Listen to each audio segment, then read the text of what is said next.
ఏదైనా జరిగింది అనగానే సమస్త దేవతలకి మొక్కేస్తాం. పక్కింటి వాడికి ఏదైనా జరిగింది అని కనీసం పలకరించడానికి కూడా వెళ్ళాం.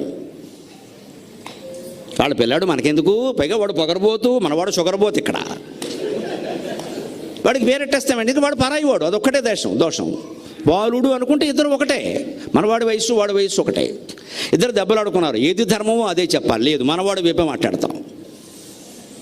మనవాడికి వ్యసనం పట్టింది, చెడిపోయాడు, మా వాడు చెడిపోయాడు అని స్పష్టంగా అంగీకరించమండి. మనవాడు మంచివాడే, పక్కవాడు జరగొట్టాడు, వాళ్ళ అమ్మ కూడా అదే మాట అంటుంది.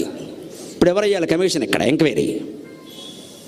ముందు మన హృదయాన్ని ఎందుకు పరిశీలించుకో మనం. ఆ పరిశీలన కోసం స్తోత్రాలు, నామాలు.